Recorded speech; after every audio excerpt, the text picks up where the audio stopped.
It's so fantastic to see you. And why don't you just get us started by introducing yourself, and we'll jump into talking about a little bit about your academic background and how you then came to your book topic.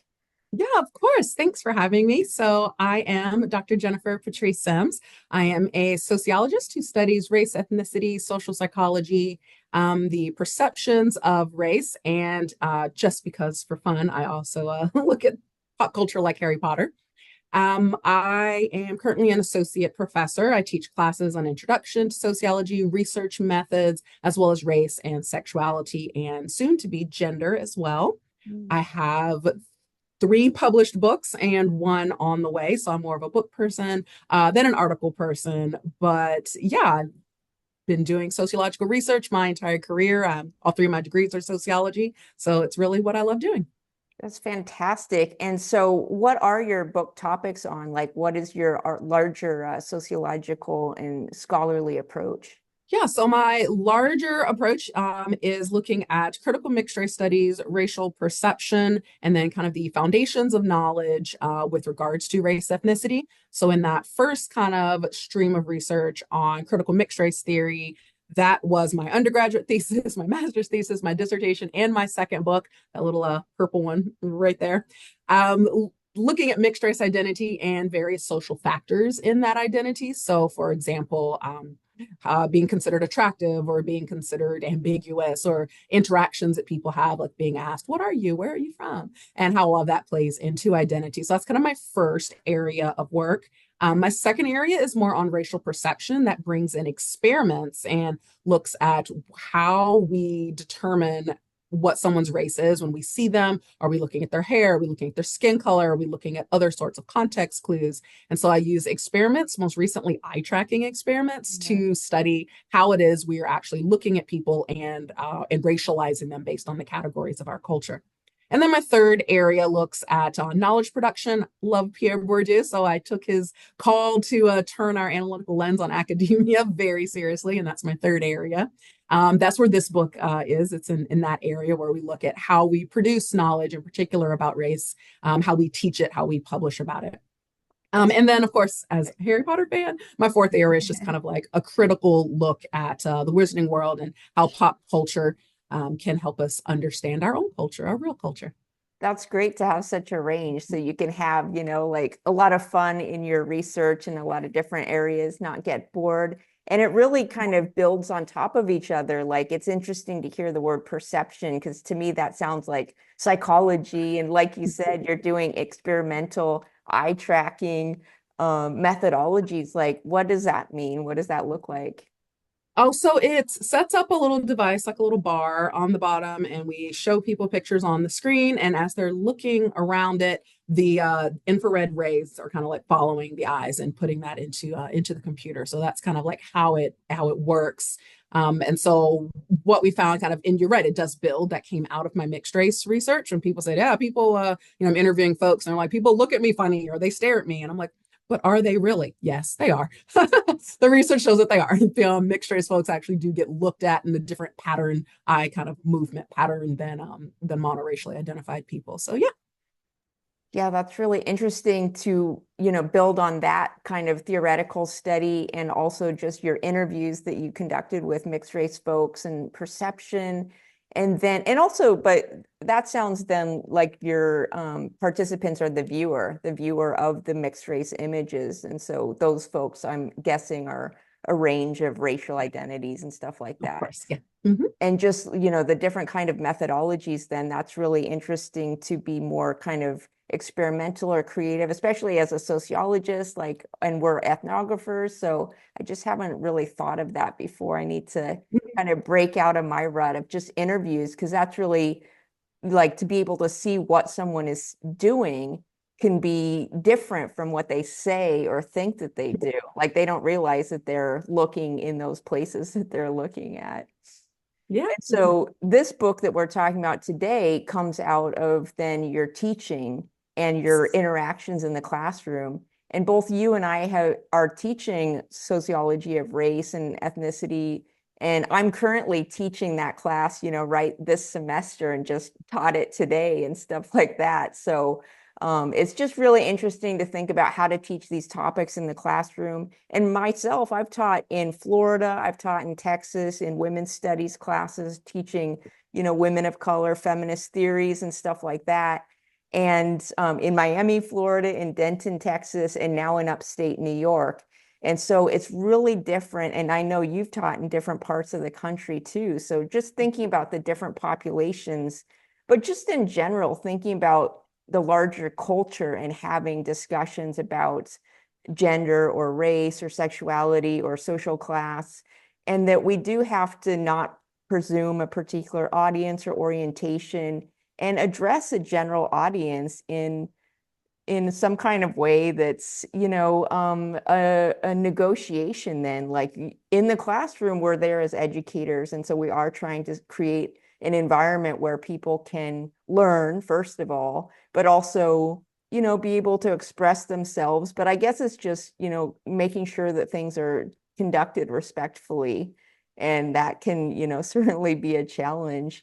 And so just like, let us know how it came out of these kind of classroom discussions. And I'm sure that so many people, are looking for ways to teach more effectively in sociology. Yeah, no, you hit the nail right on the head. I've taught in two southern states and one, Midwestern state. And as I'm sure you've experienced teaching sociology of race, ethnicity, teaching intro, there's a large portion of students who are like, wow, oh my gosh, this class opened my eyes. I've learned so much. And then there's an equally large portion of students who are like, I'm not going to believe what they're saying. Like they're contradicting my current beliefs, my current thinking patterns, and I'm not going to believe that. And, all scientists face that, right? All scientists face that. There's a parody song lyric that says every disaster movie starts with a scientist no one listens to. So like we all deal with that as scientists and that's fine. But when we are thinking of this as like an education perspective, like Intro to Soc is a general education at most universities. And so the goal is critical thinking and knowledge of the social world that is, based in facts. And in order to get to that point when the topic is race, I found that starting with here are sociological definitions was only working for half of the students. Some of them were like, wow, that's cool. I've never thought of it that way. And others were like, I'm not going to believe that definition because it goes against what I currently thought.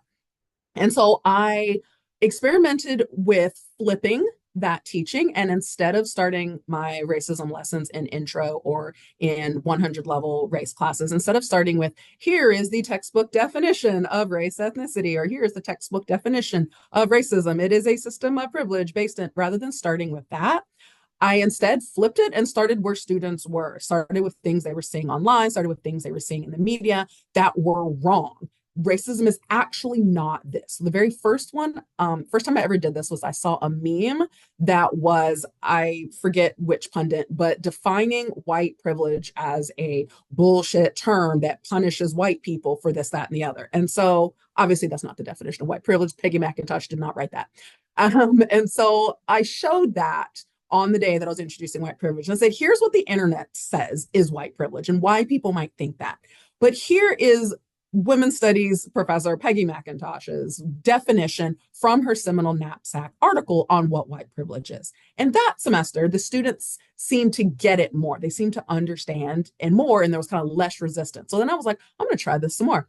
In the race textbook that I was using, the authors used the word fallacies to talk about 5 little things that they could want to just like get on the same page. Like racism is not just individual, it's also structural, like just little small things at the first couple pages of their book. And then they never kind of refer to that again. So I started kind of really bringing that up in my classes and talking about that more, being like, hey, these 5 things people often think about really really problematically, and students really responded well to that. And so I actually started building that up. And at the same time, I was teaching as a graduate student. I was doing my dissertation. I'm interviewing mixed race people about their experiences with race and within society. And I'm finding more of these concepts and more of these kind of like little twisted ways of thinking that are just kind of out there more so than textbook definitions. And so first just a little bit of class, and then I eventually built it out into an entire class teaching about what I call the fallacies of racism. And I use the word fallacies, number one, because the authors of the textbook I was using at the time had used it in their intro, and that seemed kind of easy for students to use. And then, number two, things like the gambler's fallacy, are just kind of known within society. And so I thought, okay, well, if I kind of draw on that psych concept that is known, then maybe that will really help. So I built on that framework in order to really help my students kind of understand what was going on with what they're seeing outside the classroom, so they could understand that and then be more open to what the textbook definitions of racism and what the textbooks were saying. I wonder if pointing out the fallacies that people use in their daily life, perhaps where they're coming from, like perhaps they think this was their original thought that they came up with themselves. And so to outline and say, oh yes, that thought that you think you created has a long history in our society, and here's where it starts, and here you can see the progression. Like, how do they respond? Because probably they heard it somewhere, they heard it from their father or something like that. I think a lot of my students, of course, like, they're 18, a lot of what comes out of their mouth is just what they've heard from their parents. And so they don't realize that they didn't make it up in their own family. And so how do they respond to, being shown that this is actually, a larger kind of thought out in the world? Yeah, the biggest response that I've gotten are people saying like, "Oh wow, I've done that. I've had that thought. I've made that line of rational argument." But oddly, unlike when I would first present a definition, when I first presented the fallacies, for some reason, they're just like less threatening or like less harmful, or the students just accept them a bit more. I mean, not everybody, of course. Every disaster movie starts with a scientist that no one listened to. So there's not going to be people who aren't going to, believe anything. But more students, the fallacies are ways that they can say, oh, I've kind of made that mistake. And then also because starting with the fallacies, you can then offer a correction of how to be more critical or more logical in your thinking. Then that seems like, oh, okay, great. I can do this. I can make this shift and be more logical in my thinking. And that's true too. Like, I guess it also provides us on the other side of the conversation, just like, okay, here it comes, like I know this story, I know this argument line. And so therefore I understand how to respond to it as well. Mm-hmm. Yeah, yeah. And that's what I appreciate about your book, is that it's really kind of providing a lot of practical information that can really be used inside the classroom. I mean, we're just desperate for really good ways to teach in the classroom that are kind of disarming to people's, like, getting reacted, becoming angry or aggressive in the classroom, just ways in which we can really talk about these things. And so pointing out that these fallacies exist in our society perhaps could be a bit disarming, but also just provide us tools in the classroom. And perhaps each of these tools and in each of these fallacies that you talk about in your book can provide that kind of classroom conversation that can be more kind of productive outside the classroom as well. Because I'm sure they take it home to the family, to their workplace, and have that conversation onward. And so one of the things your book is doing is just providing us with these tools for critical thinking, like you mentioned, and ways in which to communicate on these topics, because that's a lot of, where the critical race theory books help us out as well. And so you mentioned like the textbook that you use in your classroom, but also you start your book with talking about various theorists that you learned from and that you were able to jump off from, especially the concept of like fallacies, and some of the various authors and books that you mentioned had some of these fallacies mentioned already that you were able to develop further or go on to develop other ideas. So what are some of these folks that you really learned from? Yeah, the book has so many citations. I draw on so many theories, and that really kind of is a symptom of me putting the book together and defining and developing the concepts at different kind of stages. Like at this stage, I was reading this and I'm developing that. And at this stage, I'm reading something different. But if I had to kind of pick three that the overarching book draws on, then that would be Bonilla-Silva, Mills, and Jennifer Mueller. So I read Bonilla-Silva's works when I was a graduate student. Racism Without Racists really made an impact on me, and I still teach that in my own classes. that was based on a survey and based on interviews, and it's really great for like a race class. But in an intro level class, particularly like you mentioned, 18-year-old, this is a general education course. People are not, I barely have majors in the course. It's going to be, non-majors. They're not going to engage with, and it's not really actually appropriate in like an intro class to be like, let's read this whole one deep dive theory race book, right? That's the intro is not the place for that. And since I mostly teach intro, I was trying to kind of think of ways to bring the concepts that Bonilla-Silva talks about in that book, colorblind racism, abstract liberalism, semantic moves. I kind of bring that into a concept of literally like one day that I could teach in intro. And so a number of his actual thematic findings are symptoms of what I call these fallacies of racism. So one of the findings was when they were interviewing people about racism, they would say things like, oh, my friend who's Black or my friend who's Asian or whatever. And then in subsequent, like looking through the transcripts, that friend is never named or mentioned again. So it's like, really, do they exist? Or are they just like the token friend that you mentioned? And so what Bonilla-Silva talks about in that book is that that's a semantic move. That's this linguistic move of when you're saying something that maybe won't be taken in the best light or might get accused of being negative, there's these little moves you can say, like, I'm not racist, but, or, well, a friend of mine is Black, but, like these little like moves. And all of that kind of stems from the fallacy that I call the familiarity fallacy, which is this perception in society that if you have a friend or family member of a different race, then you can't possibly say or do anything racist against that race because you've got a friend or family member that is that race. And so taking that little familiarity fallacy, that little kind of portable, word, that little concept there in an intro class works better. Now, obviously in a race class, we'll take a deep dive. My race class that I teach at the 300 level reads the entire book of Racism Without Racist. But for my intro class, they get a similar kind of introduction to the information via my use of the familiarity fallacy. So lots of Silva's work is found throughout this book. The other two main theorists would be Mills and Mueller.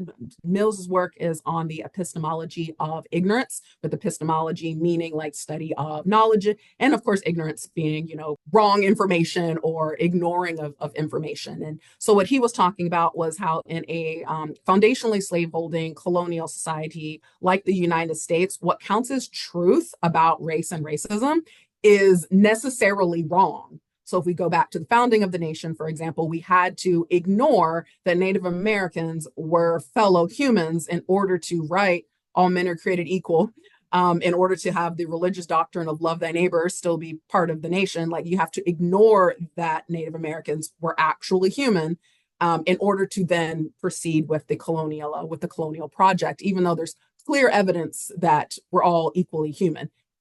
I study mixed race people, right? So in animal husbandry, if you mix two species, then the offspring is not going to be fertile. Mixed race people can have kids, ergo we're all the same. We're all human. And people who are on a frontier society, they would have known more about animal husbandry than most of us know now. So they would have known that everyone's equally human, but they had to ignore that in order for the racist projects of slavery and colonialism, Japanese internment, like all of these things, in order for that to go on, they had to ignore that in order to function in the society. And so that's what Mills calls the epistemology of ignorance. What is knowledge about race is fundamentally either ignoring it, not looking at it, or believing something that is actually we know is wrong. And so Mueller's work examines that in the context of sociology classes. She's done content analyses on students' papers. One of her papers in particular had an assignment where the goal of the assignment was to learn how past racism impacts current stratification. And what she found is that students would do all kinds of little linguistic moves, all kinds of mental gymnastics in their writing to try to not have to reach the conclusion that she's trying to like have them, reach, on their own. Sometimes they wouldn't even do that part of the paper, just literally ignoring what might make them learn difficult information that they don't want to have to learn. It's prioritizing ignorance and inaccuracy over data-informed understandings and inaccuracy.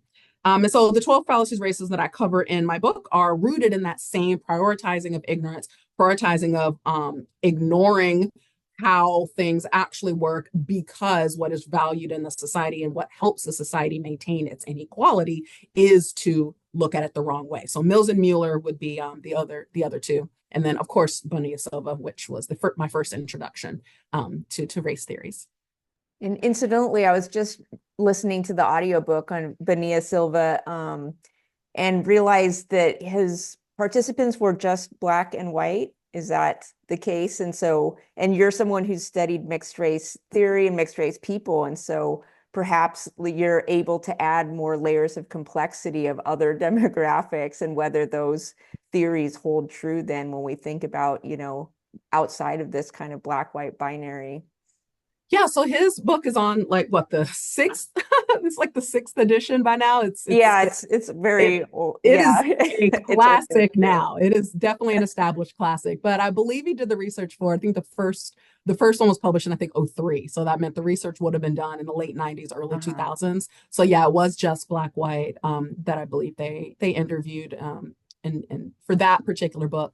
But I've been teaching it since I started teaching, and I've had students of all races, and it really is one that they relate to. So, you know, even Asian or Middle Eastern or Latino students are like, yes, I have heard people say, I'm not racist, but, or, you know, I've heard people, you know, say the little phrases that he talks about or do the linguistic moves that he talks about in that book. So I feel like one of the reasons the book is going on its sixth or seventh edition is because it does have such staying power. Even though his sample was mainly Black and white, it was tapping into something that I think Americans of all races actually are, you know, are the way the mental processes are kind of working. We're all in the soup, right? We're all in the Kool-Aid. Right. That's a good point. And of course, yeah, that's a good point too, that the longevity of the book shows that these theories do resonate.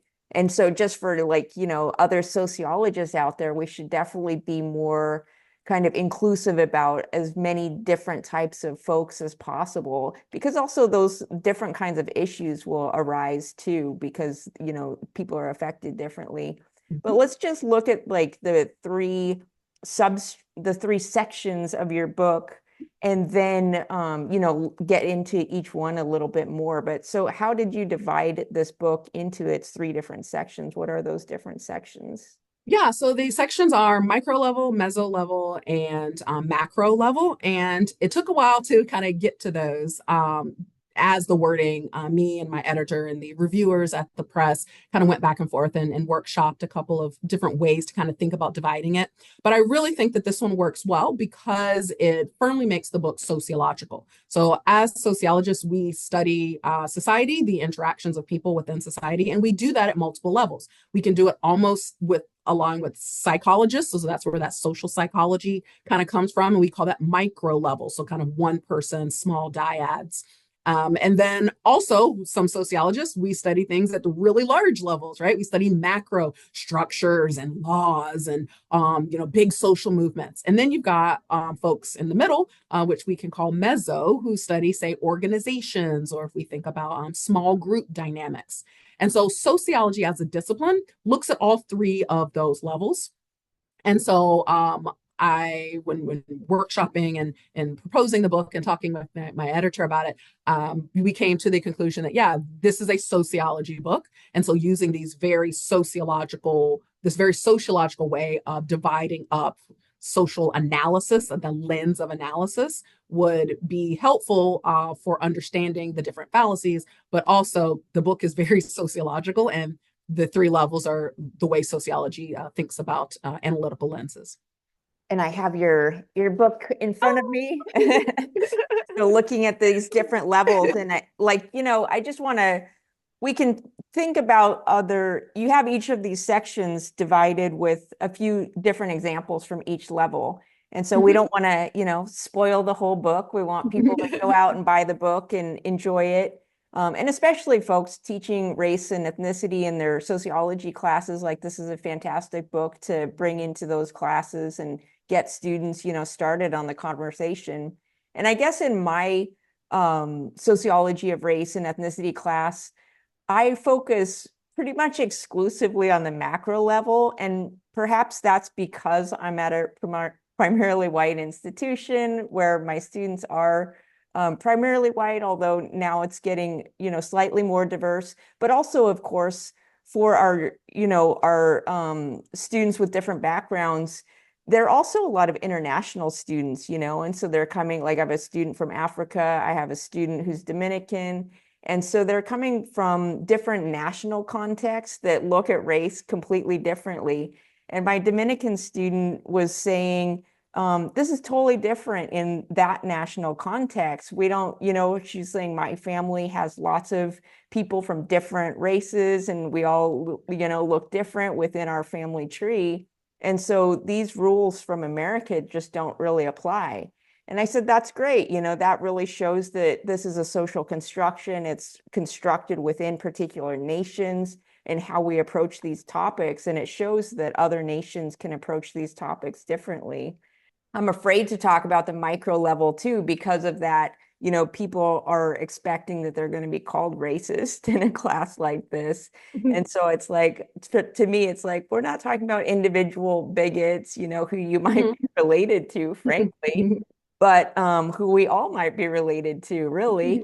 But these are structural things. And so therefore, in my approach, thinking about that, that means that that all of us can work to dismantle these structures or to uphold these structures, even if it's in our interest or not in our interest, that you have all races both upholding these structures and trying to, deconstruct these structures as well. And so how do you deal with like this kind of micro level fallacies, first of all, because I guess maybe I'm just kind of scared to go there in my classes. I don't want to talk about the individual fallacy, but the individual fallacy of, the Black friend. I mean, I've seen so many like funny comedy sketches on this topic. One of them was like, Black friend, like, name them. What's their name? We're going to call them up, we're going to verify.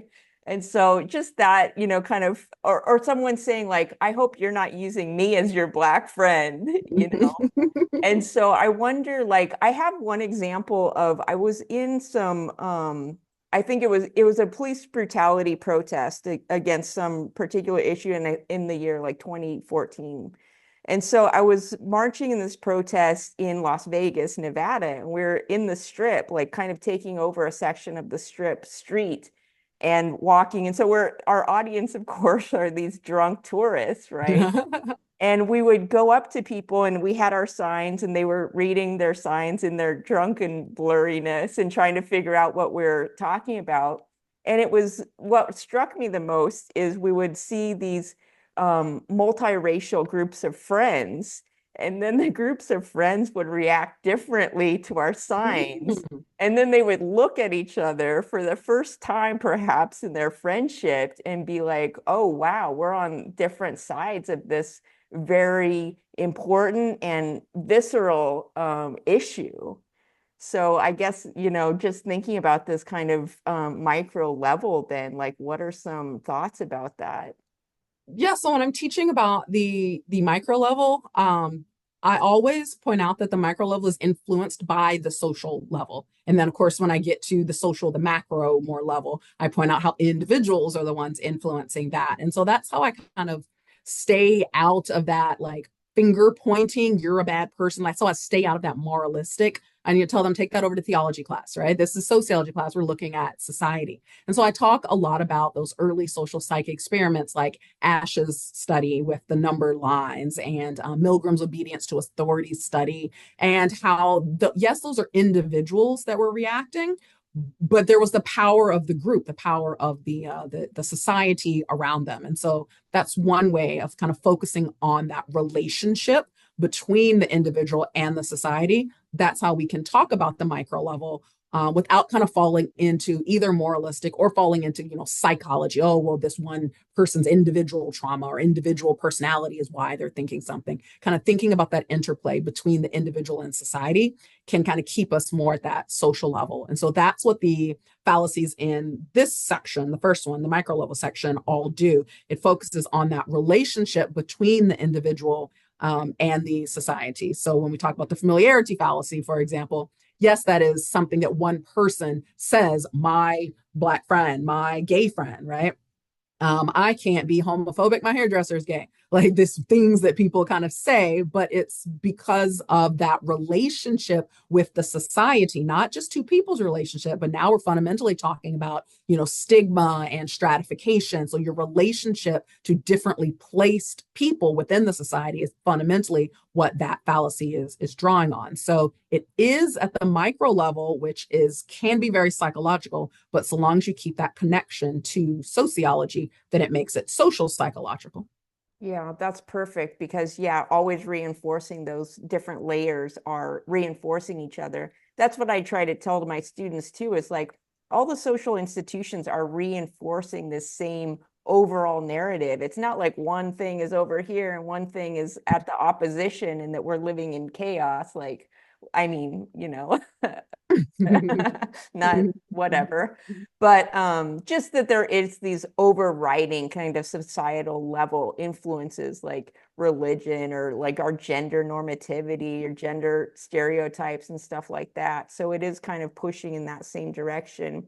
And like the familiarity fallacy is, I guess it's very personal and it's very powerful in that way. Like people could get very defensive because they're talking about people that they love, and you cited the book, The Racism of People Who Love You.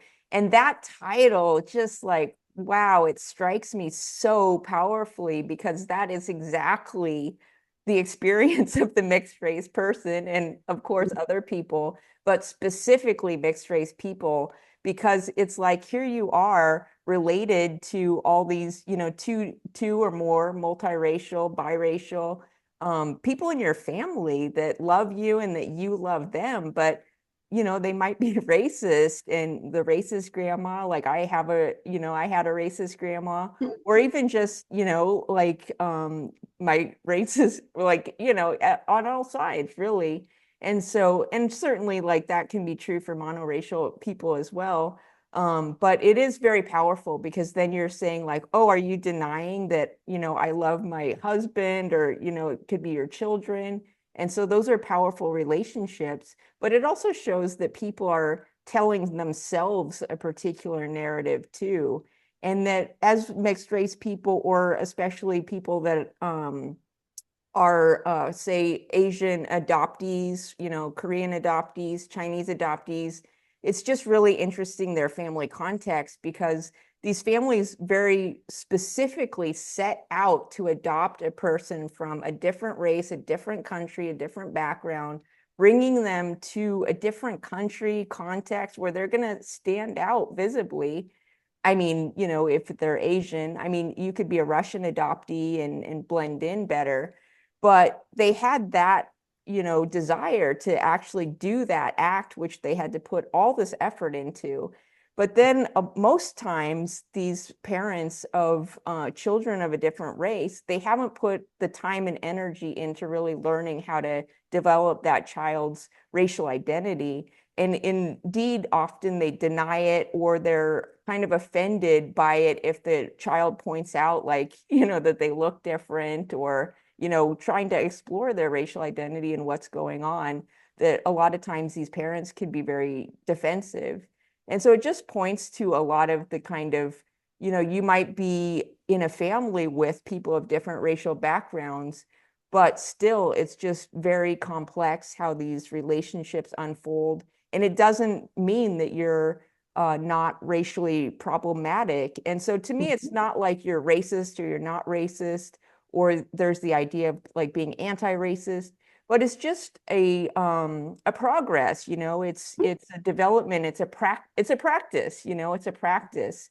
And so all of us, it's not like you're, yeah, anti-racist or not racist and that you just were born that way, like it's a process of learning. And as we learn new people from other backgrounds, we add to our knowledge, and we're inspired to add to our knowledge. Because of course, for me, if I meet someone from a country that I don't know too much about, like I go and look it up so that I don't have to ask these ignorant questions of them. Like I like them enough to invest some time in trying to educate myself. And I think that is our responsibility too, to educate ourselves. Of course, we are educators. So, and especially when we're in the classroom, we're being paid for those minutes. And so we can, perform in a different way than perhaps, in our private life, we don't have to do that work, unless we choose to. And so what about just, the familiarity fallacy and how like emotionally sensitive, it can be to talk about? So the familiarity fallacy is actually one of the ones that the students get just right off the bat. They completely understand that one. It's one of the kind of low-hanging fruit ones that they get. They understand it. They understand how it's problematic, how it helps maintain, inequality. If we say that anybody who knows anyone of a different race obviously cannot be racist, well, then there we go. We've got racism without racists, like right there. That literally covers everybody.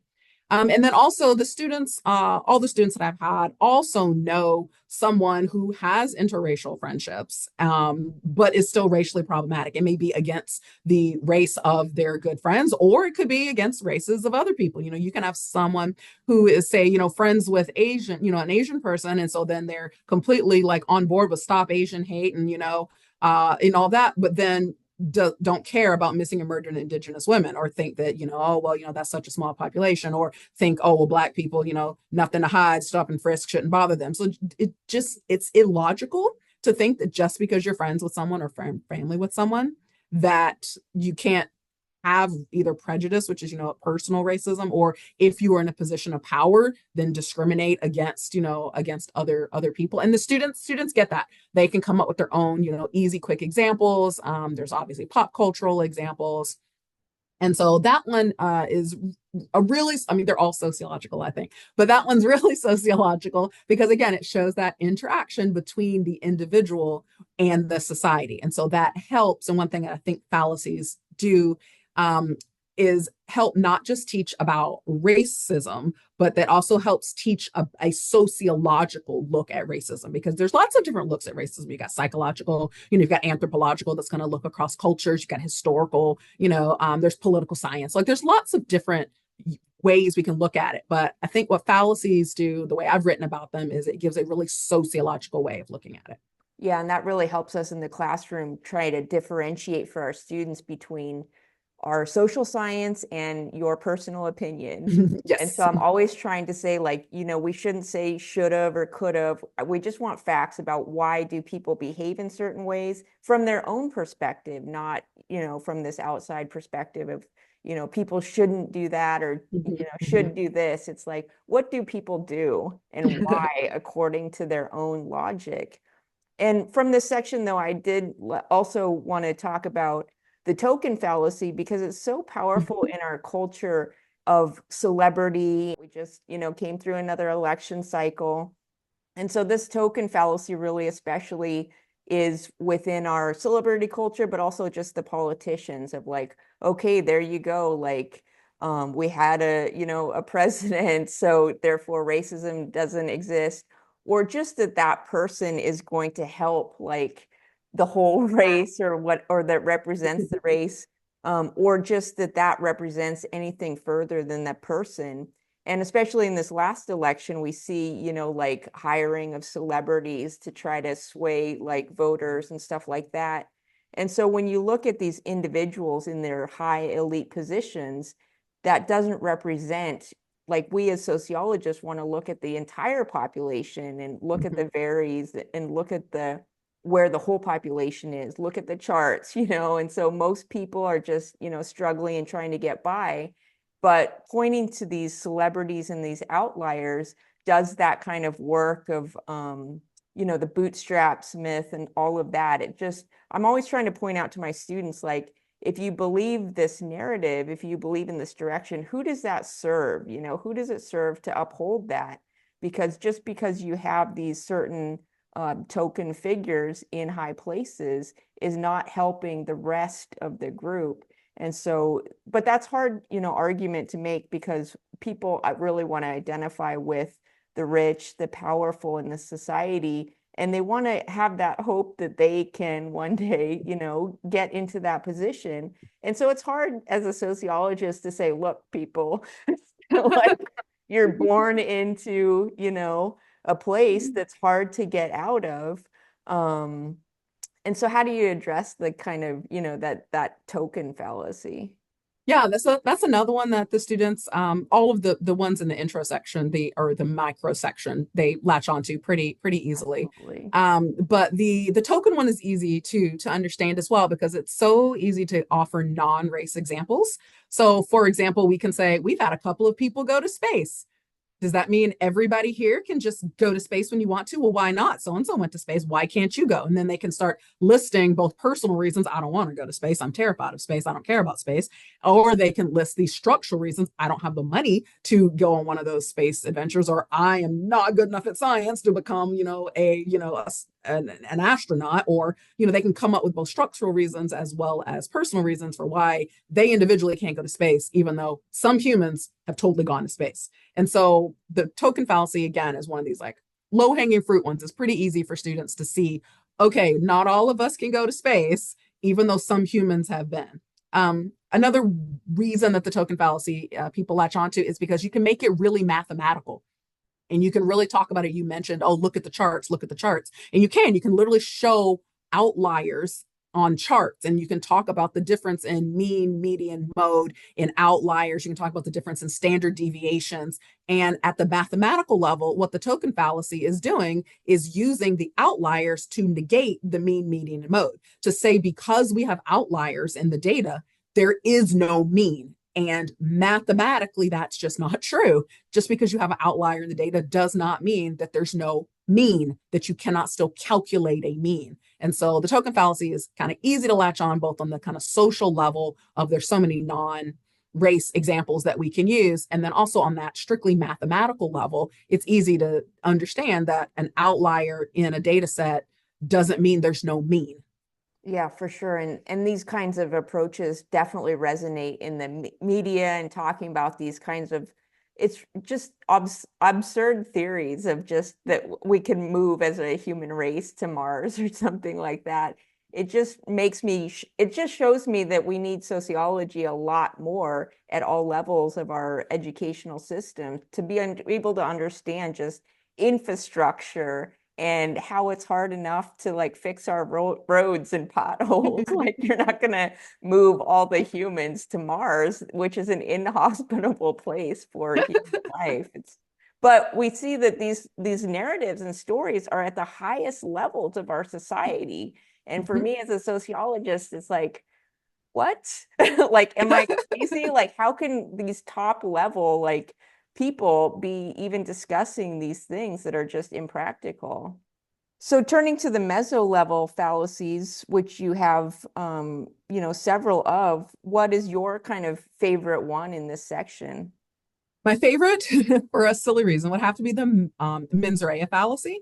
So most folks, if you haven't gone to law school or watched tons of Law and Order, then you don't know what mens rea means. But it is a legal concept that means malicious intent. And I found out about it from a sleeper blockbuster 20 years ago called Legally Blonde. And I love that movie so much. And in the movie, the main character is describing, mens rea because she's trying to prove that a woman who is accused of first-degree murder did not commit it, and she's going about proving that by showing that the woman had no malicious intent, and you must have malicious intent, mens rea, in order to get first-degree murder. Otherwise, you'll get involuntary manslaughter or something else. I won't spoil the movie if somebody wants to, find an old DVD copy of it.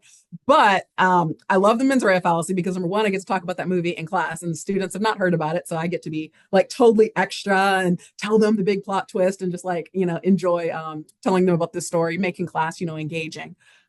But also it is one that the students understand. Again, it's not as low-hanging fruit. Again, it gets a little more difficult as the book goes on. Micro level, pretty easy to understand. Meso-level, now we're getting in the weeds. The macro level is like the most sociological, and that can be the hardest, particularly in intro. But the mens rea fallacy, takes a bit, of kind of like, okay, I'm thinking about it, I'm getting it. But then after they get it, there might be a little kind of bit of pushback.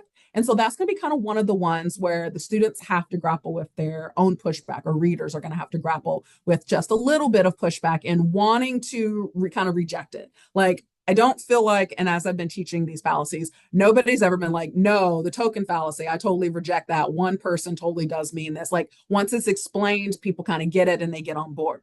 The mens rea fallacy, I've had some pushback in class on before. I talk in the book about when I first started teaching, and I would use the example of flesh color band-aids being white people and light-skinned people color, and how that's an example of this, accidental racism. And there was so much pushback from students when I first started teaching, like, well, Band-Aid didn't mean to do that, and that's the majority of people, and like all these like excuses to not want to accept that Band-Aid was totally accidentally racist. Like, I don't think anybody sat around the Band-Aid corporate head table like, you know what, guys, let's just not make Band-Aids for anybody but white people. Like, they didn't sit, we're going to be mean and make all of their Band-Aids like stick out on dark-skinned people. There was no malicious intent there. There just wasn't, right? It was more unconscious Eurocentrism was probably where it came from.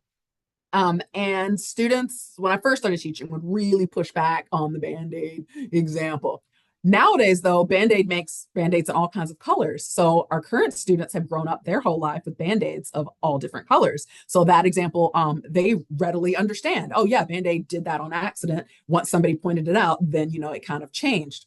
But now there's newer examples that the students push back against. So for example, AI or the AIs that like watch you, what are those things called? Like the respondent, like lockdown browsers, like the things that watch you when you take exams.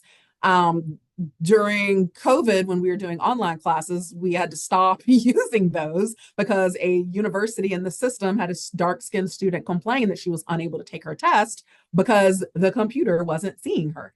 Well, of course, like the first Polaroid cameras weren't photographing dark-skinned people well. The first hand dryers to put your hand under, to get them, they weren't seeing dark skin better, not because it wasn't there, but because, the infrared light or like whatever that they had used to make it just was being absorbed by dark skin versus like refracting it back and turning the machine on. And so those are obviously examples of accidental racism. Again, nobody's sitting around, designing software for universities like, hey guys, I got it. We'll make a camera that's going to watch the students while they take an online exam, but like only the white kids. Nobody was doing that. There was no malicious intent. It was, again, unconscious Eurocentrism. And so the mens rea fallacy is interesting because kind of each generation of students can understand something that a previous one didn't. So like, the Band-Aid ones, now my students understand Band-Aids, right? Now, what are we in? Gen Z? Gen Z understands, the Band-Aids. But back when I was teaching millennials, they were like, no, Band-Aid, Band-Aid. But now Gen Z is very remiss to acknowledge that their technology that they've grown up with may have biases within it. Well, I'm sure they didn't mean for the lockdown browser to do that. No, they didn't. But the outcome, the material outcome that those Black students were unable to take their exam, the outcome is the same as if they meant it or they didn't.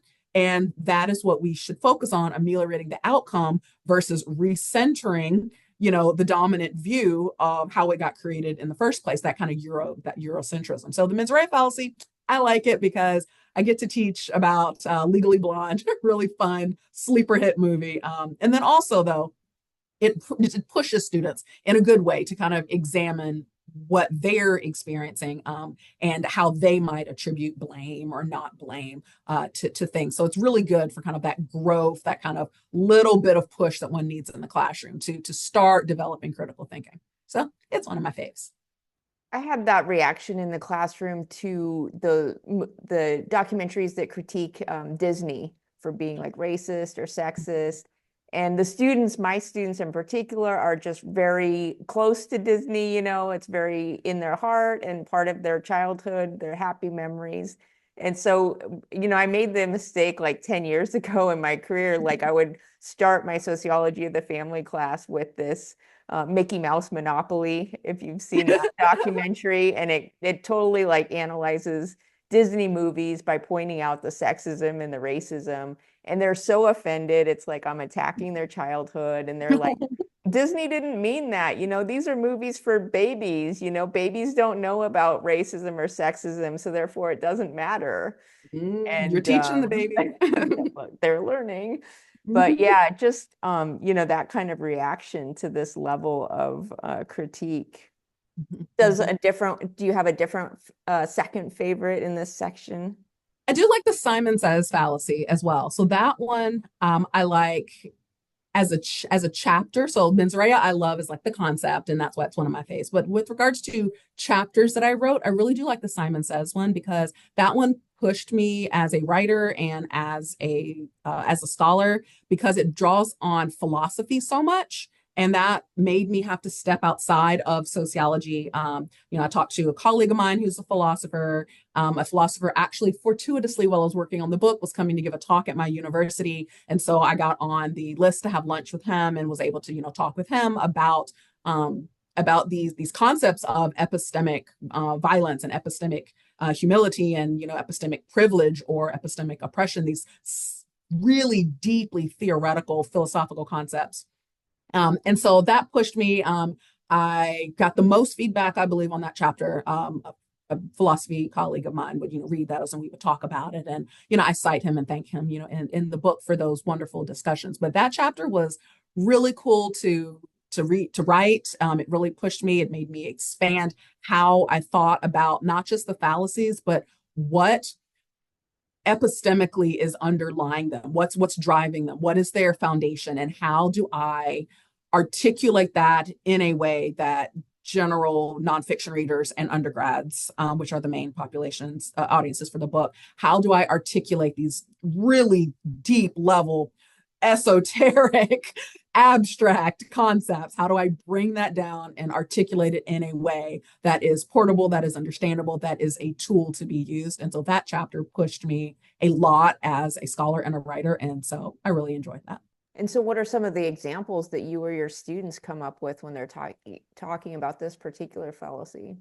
So some of the main examples, actually, this one then shifts into, and I want to talk about this in the conclusion, this one then kind of shifts into talking about sexism. And so I say in the conclusion, the book is on fallacies of racism, but I also point out how we can look at fallacies with regard to sexism and homophobia and ableism and all of these other systems of inequality, because fundamentally the epistemology of ignorance is upholding not just racial inequality, but the same thing gets used to uphold sexism. The same thing gets used to uphold homophobia or ableism. Mm-hmm. And so the students I give them options when I'm teaching this to give, examples, in small group discussions of not just racism, but if you want to use another system. And for Simon Says, we're at a university, and sadly, sexual assault is common on college campuses. And so they always come back to the he said, she said with regards to sexual assault. And that is actually one of the examples that one of the philosophers I drew on, a feminist philosopher, uses in the book that I read of hers, was looking at this he said, she said. Why is it that we believe, men, early laws, for example, you had to have a male witness if you were going to, if sexual assault was going to be like, yes, it actually happened because her cousin walked in and saw it happening. Like, okay. And so, yeah, so the students really kind of latch on to this one, talk about it more in a sexism context, which of course I allow because they're critically thinking, and that's what I want. Right. So they're critically thinking. So even if we are having a race discussion and they kind of pivot to talking about sexism with regards to the Simon Says fallacy, that's totally fine, because what it's showing is that they're doing the critical thinking. They're starting to question, okay, why is it that we believe high status folks more than lower status folks? How did we learn to do that? How did we learn to discount the evidence and more primarily look at the status of the speaker versus not the status of the speaker? Yeah, that's a good one. Yeah, so really get some thinking and talking. And I love people talking in my classes. I'm always like, it's too quiet in here, more talking. Yeah, and it's great to, think about ways in which to engage students and to get, specific kind of activities of getting their involvement in these particular topics. And so turning to the macro level, what are some of the pushbacks that the students make at this level? Like, I imagine that in the micro level, they're kind of want to talk about those kinds of things. They like these like psychological ideas and stuff like that. That's fun to talk about. But getting to the macro structural level, it's not as fun perhaps, but it is kind of, depersonalized so that you can show that, different people can, influence or participate in these larger structures. But I'm just wondering now, just the reverse of like, how do your students, what do they like least then at this level of approach? So what they like least in this one would be what they like least would be the silence fallacy. The kind of after going through these fallacies, particularly in race, in my race class, 300 level race class, a conclusion after reading things like are Lakeisha and Jamal less hireable than Emily and Greg, after like reading these articles about the continuation of racism, the easy and the first response is, well, let's just ban the box with regards to asking people's race. Let's just ignore it. Let's just not talk about it. And then things will be better. If people are being discriminated against on their job applications because they have an ethnic name, well, then let's do job applications without names. There we go. That solves the problem. And then they kind of want to be able to solve the problem. I rarely have students that are like, wow, there's racism and sexism in the world. Okay, well, I'm done with it. Like the population of students I've always taught are going to be, social workers, police officers. I've written more law school and grad school and med school letters of recommendation, social work letters of recommendation than strictly grad school. So like the student populations in the universities where I've mainly taught have wanted to go into these service fields. So they do want to help ameliorate human suffering in their various forms. And so the silence fallacy is something that they quickly latch onto. And then when I then tell them, hey, see, that's a fallacy, because just because we stop talking about a problem doesn't mean the problem will go away, right? We don't put names on applications, but there's HBCUs and there's schools that we know are 90% white. So when we see the college name, we're going to have a better than chance guess at what race that person is. You went to Howard or you went to UW-Madison. Right. Yes, there's white students at Howard, and yes, there's Black students at UW-Madison. I'm a graduate. Like, yes, there are, but statistically, those are over 90% one race. So even if you don't have names, there will be other little ways to find out. And I feel like that really, I'm not going to say crushes the students, but it makes them realize that this is not an easy fix, because that's the first thing that they think. Just don't ask names. Just don't talk about it. If having these conversations is what, causes the problems, or if saying this is what causes the problems, let's just stop it. And that will make things better. And then when you point out solving these issues aren't that easy, then that's a heavier weight on them, because they're like, oh, it's going to take more work than just stop asking the questions. And that's kind of a heavy realization that the work that they want to do to, again, lots of social work students, folks getting sociology undergrads and then going on to social work, into social work programs where I currently am. And so anyone going into social work wants to help disadvantaged, marginalized, at-risk people. That is who goes into social work. So I'm talking about students who want to be helpful. And then it's just kind of a sobering reality that like, it's going to be harder than I thought. It's bigger than I thought. Right. And they have to get through that. And they do. They get through that. They write wonderful, letters of personal statements and get into these programs and go off and become social workers or lawyers. And it's wonderful to hear what our, alumni are doing and the great things that they're doing. But that kind of moment of, oh, it's bigger than I thought. Okay. The silence fallacy kind of drives that home for them. No, it's bigger than you thought. You can't just, ignore it and that solves the problem. Poof, it's solved. Yay, I did it.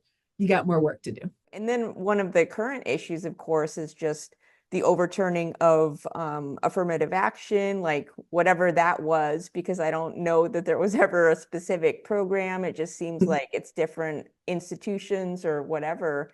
But I did read a story just this morning about that, saying that at certain selective schools, like the certain demographics have declined.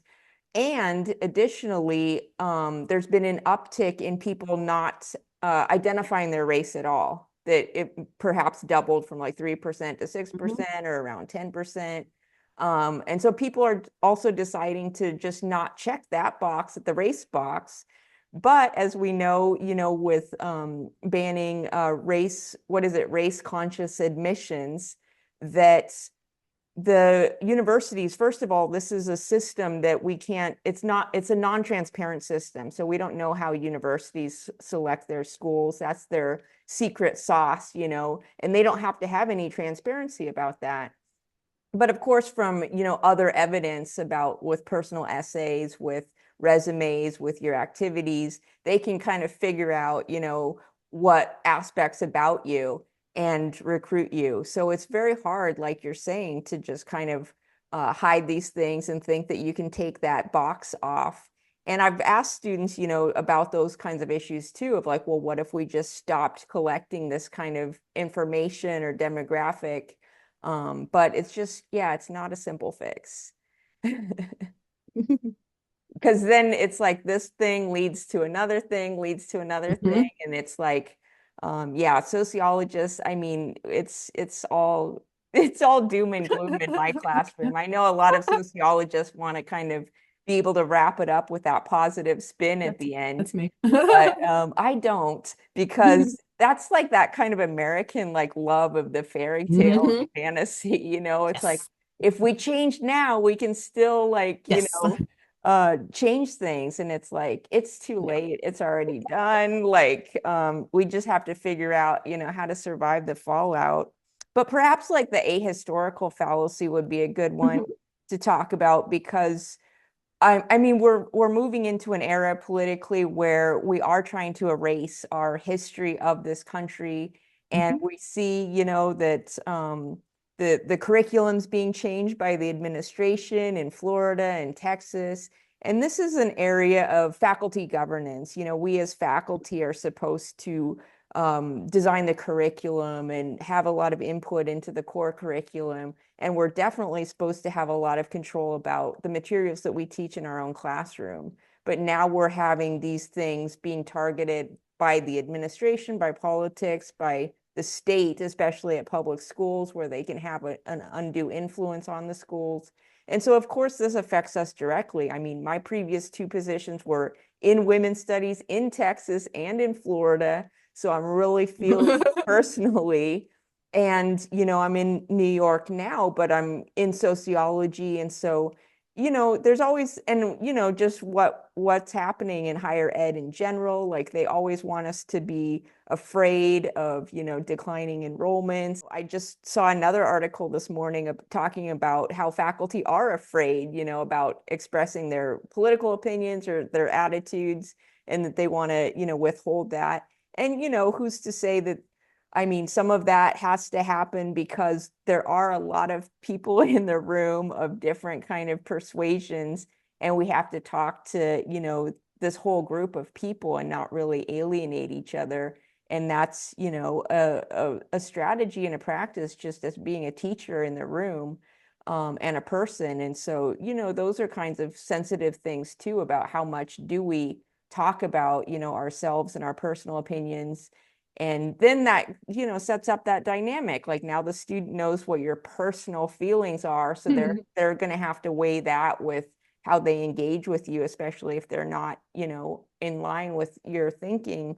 And so for me personally, I guess I have learned to withhold a lot of that kind of information, because I definitely started out in Texas and Florida in women's studies being this, feminist activist trying to win over all my students to feminism. And people don't like that. You can't like tell people how to think or whatever. And so now I'm just trying to present more evidence in a more neutral way. And also when I was in women's studies, I just felt a lot more attacked, as a professor and as as a discipline, basically. And so sociology is a bit less of that, but it's still a lot. Like sociology is basically, on the chopping block when you're chopping classes about race and ethnicity, which you and I teach.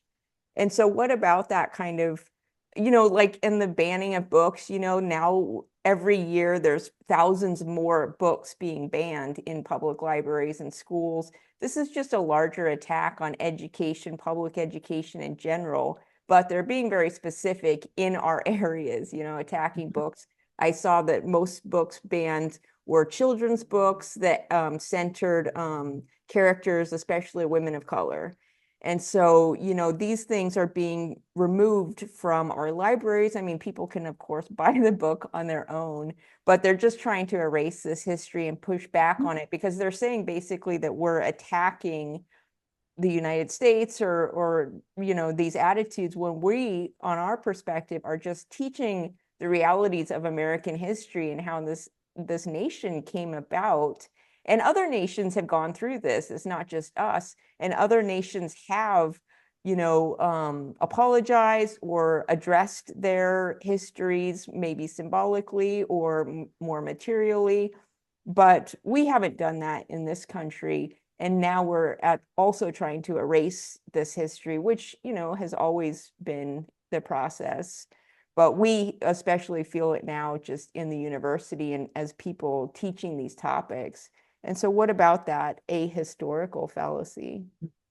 Yeah, the ahistorical fallacy is that the view that past events have not had any impact on the way current stratification is. And so it's a very easy thing that can lead to, quote, blaming the victim. So if we don't look at redlining, then we can see current day segregation as housing segregation as, oh, that's just like the way people want to live, or that's what they choose, because we're not looking at kind of that past.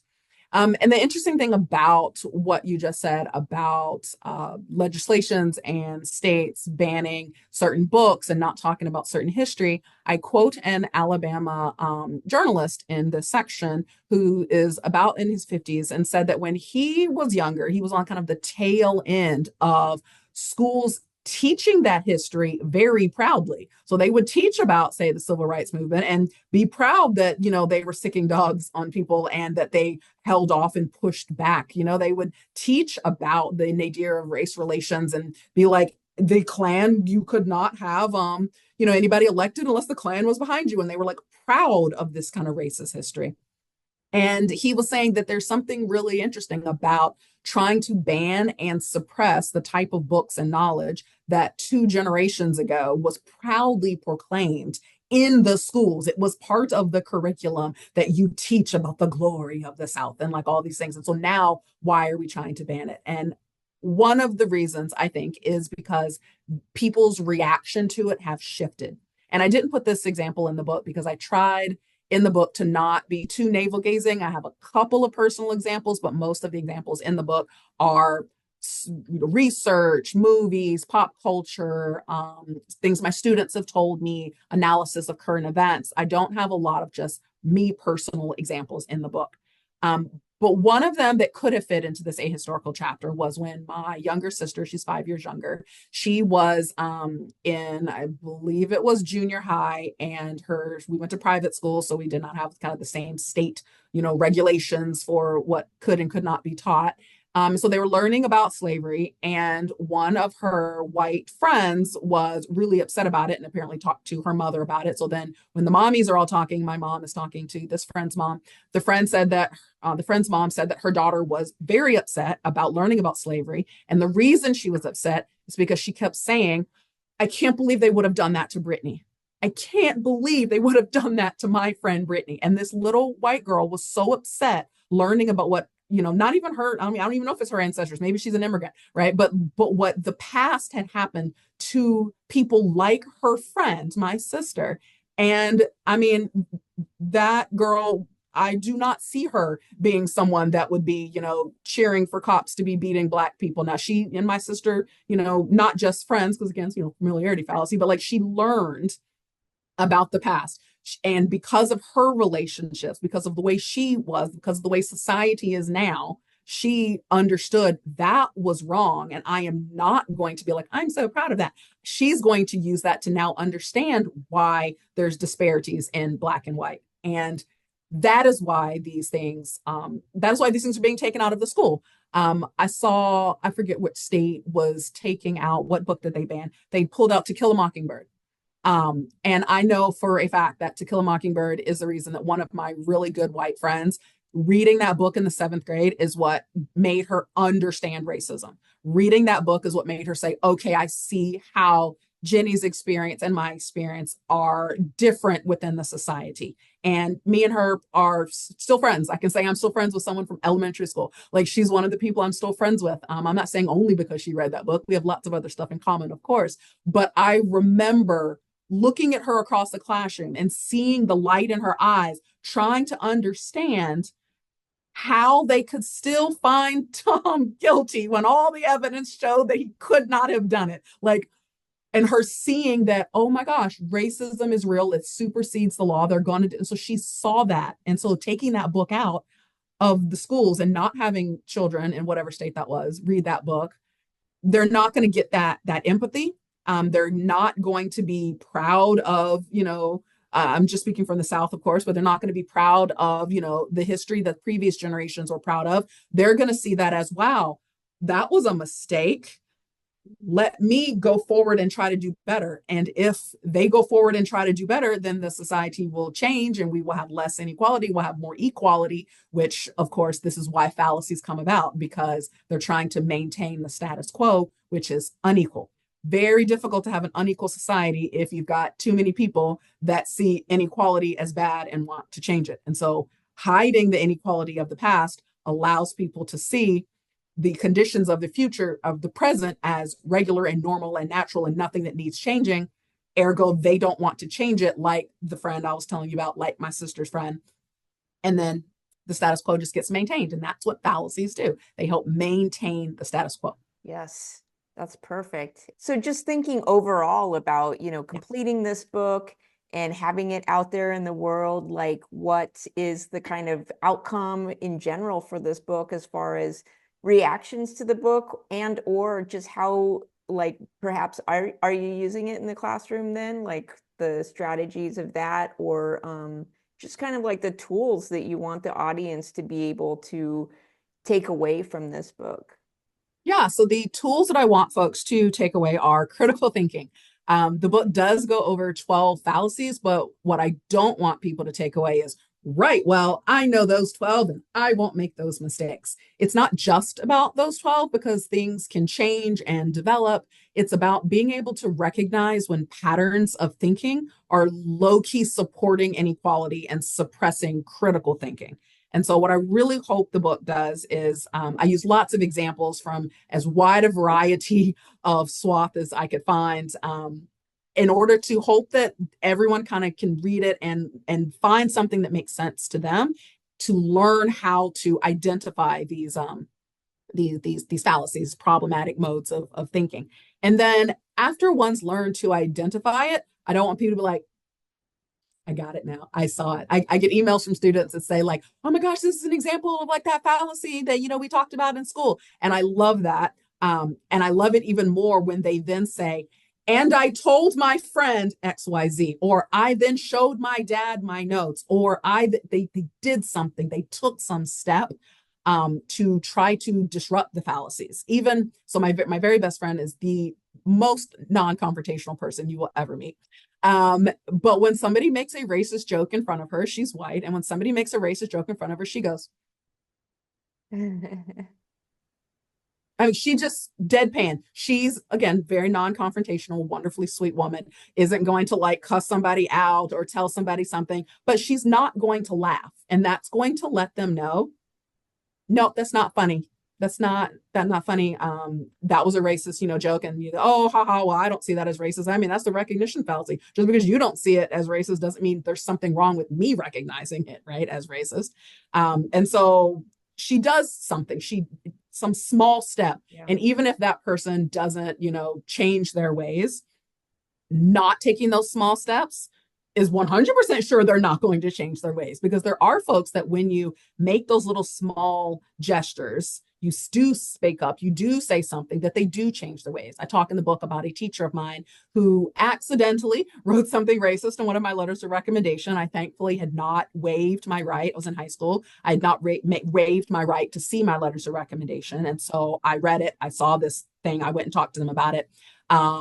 They apologized. They hadn't even realized that their thinking was being stereotypical. They hadn't even realized it. And then when I brought it up, I said something, hey, this is a blah, blah. In fact, didn't have the language of fallacies back then. It was how many years ago?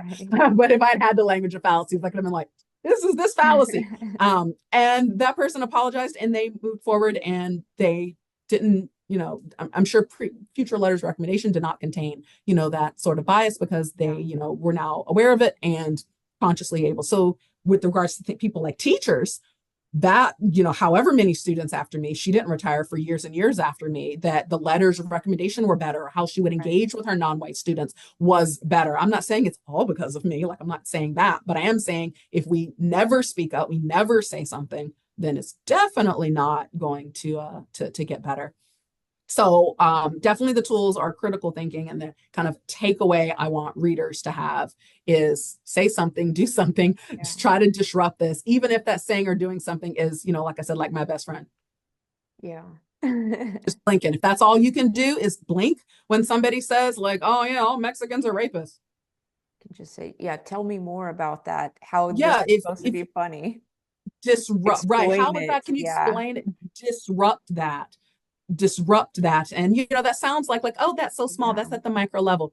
I'm from Tennessee, and the 19th Amendment passed because Tennessee ratified it, because you need a certain number of states to ratify it, and Tennessee was the state that pushed the number over to that. And the reason Tennessee ratified it is because one guy changed his planned nay vote to a yay because he got a letter from one person, his mother, little short letter, and that one guy just said yay. And the 19th Amendment, we've got the 19th Amendment. So, like, will all of us be in the position in our life to one word that we say impacts history that much? Okay, probably not. But we work in universities, other people work in their places, school teachers Yeah. in particular, think about doctors, lawyers, nurses, priests, engineers, people designing technology. People have power in their own little spheres. And if they use their power in their own little spheres, then their own versions of that quiet yay that got us the 19th Amendment passed in the Tennessee State House that day can be can be can be fruitful. It can Yeah, happen. absolutely. That's their symbolic interaction. And so just showing that, that example to our students in the classroom, that your interactions with one other person reinforce those dominant narratives. And To so at challenge that them. interpersonal level, you can disrupt that. You can, change the narrative. And within those, all the three levels that you talk about, the organizational level and the societal level, like at this interpersonal level, we can change the narrative. And there's that, out in our society too, that attitude of the Thanksgiving Day family conversation and all the political disagreements that could come out of that. And so a lot of people, of course, are talking about how do they talk to their, relatives who are on a different page than them. And so, yeah, we do influence people in some ways when we're engaging with, our family on these topics. So Mhm. yeah, what a fantastic book, and congratulations on having it done. Like, it's such an endeavor to write a whole book and to really kind of pull it together and have this cohesiveness. How has it been? Like, what are your, next steps? Are you continuing on with the similar trajectories or doing something different? So my next research project just under review this month, so we're very excited about that.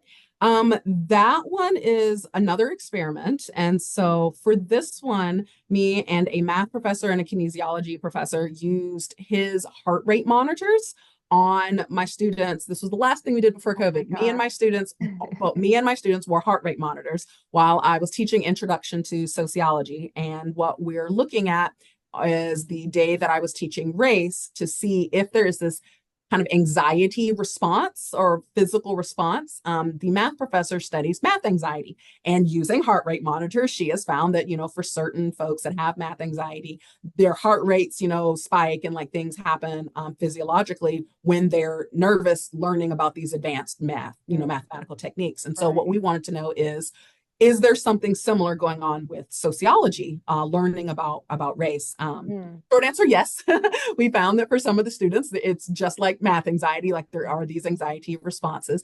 But more interestingly, because I am at a university that has a mix of students, it wasn't just the white students. There were students of color that were also having responses. And then there were white students that were just calm the whole time. And there were students of color that were calm the whole time. So there was like a variety of responses going on within the classroom when I was teaching this topic. And so what we're saying in this paper is that we really need to, I'm not saying move away from the term white fragility. I feel like that has its place and that has its utility. And I talk about it a lot in this book, of course. But if we're mm. thinking about our students' responses to learning about racism, white fragility, we feel like is too narrow because number one, it only talks about white students. And then number two, it's only talking about a kind of fragility, a kind of anxiety producing response when there were other students in the class, both white and non-white, that did not have anxiety responses. They had more of a calming response, or they had no response. Like there was this kind of difference. And so we're really using this heart rate data to look at how students respond. And so in the race class, I did go over the fallacies. And so we can actually pinpoint like which fallacies were causing the most kind of reactions. And so that's kind of an interesting kind of thing that we're diving into as well. That's very interesting. I've not heard of any heart rate monitors in a sociology research. I really love that, just that creative approach to, and especially the interdisciplinary aspect of comparing it to math anxiety. Um, and with your book coming out now, it's had some time, and you're implying that, your students are coming up with new kinds of examples of the fallacies that are covered in your book, which just shows that things evolve, things are continuing, that there's little changes. The core idea is still there, but perhaps the new example is slightly different. And, like we said, we just had an election. The thing is like, America is what America is, it's all of it, like when people ask us as sociologists, like, what is human nature? I mean, to me, it's like, it's everything, whatever humans have done, that's human nature, from the best to the worst, it's not good or bad. They're trying to get us to boil it down to some binary simplicity statement, but humans are complex and they can do all kinds of things, whatever we've done on this planet. And so America, it's like, all of that history and all of that kind of behavior. But when we have one party elected over the other, then that party kind of takes this dominant feel to, the society, and that allows certain kinds of narratives to erupt. And so, we just elected Trump for the second time. We just had the election recently. And so now we're seeing maybe even more of a media focus, because these racist narratives and elements that are happening in our society are always happening. And the anti-racism and the counters to that, and the social justice movements and rejections of those narratives are also always happening. But maybe the spotlight gets shown brighter at certain times. Maybe it's a media story. But at any rate, whatever it is, now we're seeing, of course, more stories about racist incidents happening. And so since your book come out, but also it's cyclical, like we've seen it before. We've even seen specifically Trump before. And so now we just see these cycles happening. And, if you're of a certain age where you've seen a few of these cycles now, that becomes more apparent, and that's in contrast to our students who've only seen 2 cycles, and so their time on earth is just shorter, their experience and stuff like that. But is there any kind of shift or change since your book came out to the political or just the societal context now around race? Or is it just, these kind of cyclical things that are bringing certain narratives and stories to the surface again? So the book just came out earlier this year, in July in the US, and then May in the UK, where the publisher is. So I don't feel like the fallacies have changed just yet. I do talk both in the intro and the conclusion about how fallacies do change. And so they rise and they fall. So for example, the biological fallacy of, centuries ago, that people are, races are whole different human beings. That was clearly a fallacy. Animal husbandry showed us that that's not true. They were believing it anyway. So like that was a fallacy, and it served its purpose, and it no longer exists. Like, are there people that think Asians are smarter at math and Black people are better at track? Yeah, sure. There's people that still think, things like that. But the dominant narrative is not, we are all different species of human beings. That fallacy is gone, and new fallacies have taken its place. And so I say in the conclusion that I fully expect both fallacies to be co-opted by nefarious actors, as well as for them to rise and fade. So if I had to pick one to fade away first, I would say the familiarity fallacy is going to go pretty quickly, because people are able to understand that one particular is there's more interracial marriage, more interracial friendships. And then that book, The Racism of People Who Love Me, right? That people are able to see that fallacy is probably going to fade and go pretty soon, the way of the biological fallacy. And other fallacies will come and take its place. But that being said, number one, I feel like fallacies will kind of always be with us, and then we'll always be able, for those, that are at any given time period here, find additional examples, of them. So I had to finish writing the book about a year ago, because you have to have about 6 months to a year for like post-production and printing it and, doing all of these things. And so I don't have any information in the book on the assault on Gaza. I have no information in there about that. It started and was clear that what was going on was an assault, was an attempted genocide when the book was at the presses. And so I just couldn't stop. It was already at the presses. And if I was able to just put like, I don't know, a forward or something on it, just would have felt tacked on.